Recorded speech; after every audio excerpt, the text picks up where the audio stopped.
In this video, I'll be sharing my February truck update. Thunderstorm season here in Denver, so let's get inside. Of course, haven't unlocked it yet. In this video, we're gonna talk about the miles that the truck has, any maintenance I did, and modifications that were made. For mileage, the truck's at 204,798. Now let's talk about maintenance and mods that I did in the month of February. I will put my excerpts from my Excel spreadsheet up on the screen for you to follow along. On February 1st, wow, we didn't make it far into that month before the truck needed something. The truck had 197,266 on February 1st. I installed a Banks cold air intake. I installed the Carly low mount steering stabilizer that you've seen on the truck probably. I installed, with my brother's help, the Boost Auto running boards that I have been testing for the last month, and I will have a review video out on April 6th, so be sure you stick around and subscribe for that. And we replaced both the front 4x4 U-joints and the axle seals because you have to pull the axle out, and usually those axle seals aren't reusable. I had one of the U-joints, it was the driver's side, was actually seized, so even though I've been greasing it regularly, it had seized up and the joint had stopped taking grease. So I just replaced both. I went with the Ford OEM, the Motorcraft U-joints. I didn't do anything crazy. So that was February 1st. On February 3rd, the truck had 197,283 miles. I changed the oil and the filter. This was my second oil change with Shell Rotella. I've been doing oil analysis every time. And yeah, so far the analysis for the oil is looking great. I mean, again, not unexpected, but on the 8th, the truck had 199,438 miles. I was on a trip.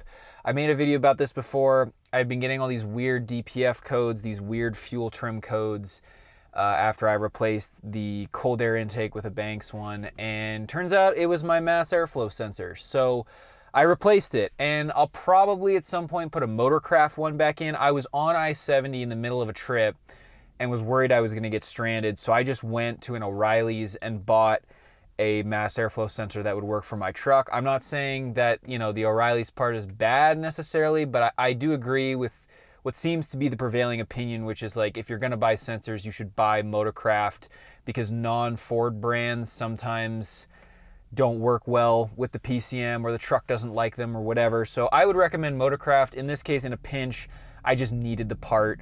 On the 11th, I had my tires rebalanced in the middle of my trip. So my brother had balanced my tires at the shop he worked at in Crested Butte, and I was still getting a bit of a shimmy between 70 and 75 miles an hour. And so I just went to kind of a big box tire shop in New Hampshire while I was there, had them balance the tires. That fixed the problem. So far, they've been great. I really don't have any complaints about the BFGs. I'm really surprised how well they're wearing. I have heard endless horror stories from people saying that they wear terrible. Then again, these have all been people online, and the one person I know in real life that has them on a Sprinter van that weighs like 9,000 pounds, and he drives a lot of highway. And he had KO2s, and he still has the KO2s in there, and they have 60,000 miles on them, and he's not even at the wear bars yet. So, and lastly, on February 24th, I drained and filled the primary and the secondary cooling systems. My brother replaced the thermostat. We did a tape measure alignment, and I installed an Apex chassis steering stabilizer clamp, and this was when the truck had 202,189 miles. So what also happened when I went on that trip out east was my jam nuts on my Apex chassis tie rod came loose. I have no idea how, considering we tightened them at a shop with a giant wrench. It may have been because I forgot to put Loctite on the blue Loctite on the jam nuts. I honestly feel like a lot of the time I'm just like shooting myself in the foot by trying to make the truck better, because you buy things like the Apex chassis kit and you need a master's degree in steering components to put the damn thing together. But anyway, yeah, so it came loose, and so my steering stabilizer clamp was like twisting because the tie rod was twisting, and it ended up scratching a bunch of divots into my track bar just because of how the low mount Carli steering stabilizer works. It's not Carli's fault. It's my fault because I didn't put Loctite on the jam nuts. So I ended up buying a steering stabilizer clamp because I thought it was the Carli clamp that it was the issue, not the fact that the tie rod was actually rotating. And then replaced that, but then had to basically redo my whole tape measure alignment with the Synergy steering plates. And just side note, those steering alignment plates for your toe are awesome.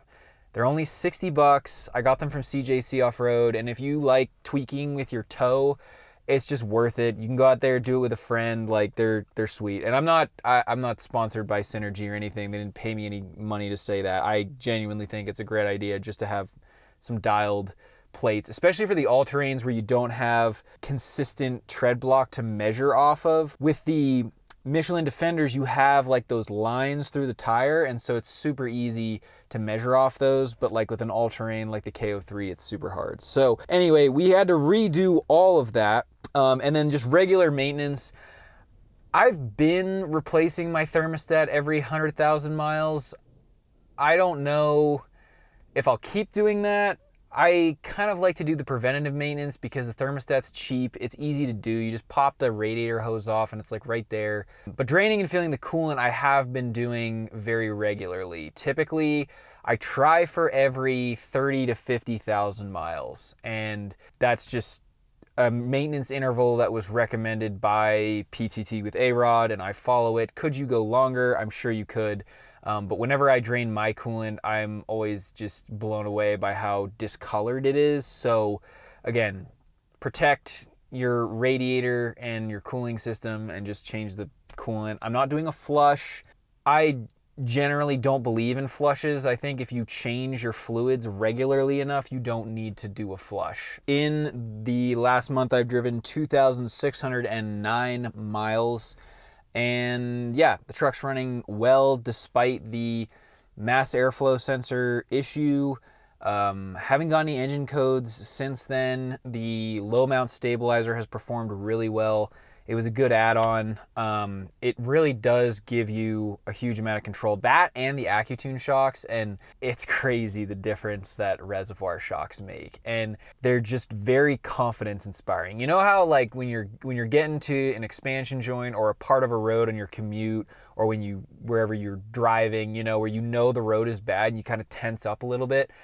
There's like none of that. Like I find myself accelerating into bad sections, even on like dirt roads. Maybe at some point I'll do a softer front coil, but for now the truck rides so well, and it's just very confidence inspiring. I don't have to think about my line choice on the highway anymore and worry about like dodging bumps. The truck just hammers right through. So I think it's silly that people say a solid axle should handle sloppy, because you can get them to handle really, really well. It's just that the OEMs have somehow normalized people and gotten them used to the fact that when they buy a $100,000 truck, it's going to steer like shit because they just have plastic cups in their ball joints. But I mean, I've had my Apex steering kit on for almost 85,000 miles, and the thing is so tight. It is crazy, and it drives better than when I first bought the truck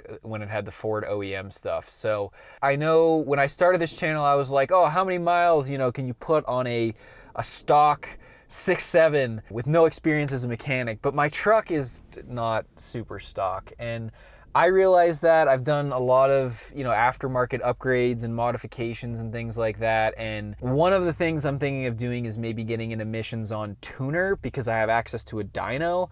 And so maybe getting like a Derringer and then, I don't know, like another brand and running them back to back. Let me know in the comments if you think I should do that or if I should keep the truck stock. I'm kind of at an impasse now, but I'm not planning on going back to RV transport, and so I think it would be fun to do more performance related stuff. And to be honest, I just have trouble leaving good enough alone. I think I'm like physically incapable of leaving the truck alone for a full month without like tweaking something, and it's just how I am, and it's enjoyable to me to do that. So yeah, I guess, you know, I'd love to do some tuners, test, you know, the horsepower output of some of these claims that, you know, the different tuners make for emissions on trucks. Lastly, I did make shirts for the channel, and I made a Shopify store. You can go and order them, and I'd be stoked if you're able to, if you'd like a shirt. I did the front end of my truck on the back, and then when the channel was established, PowerStroke Maintenance on the front. But I appreciate you being here. I appreciate you watching and supporting the channel, and we'll see you next time here on PowerStroke Maintenance. Cheers.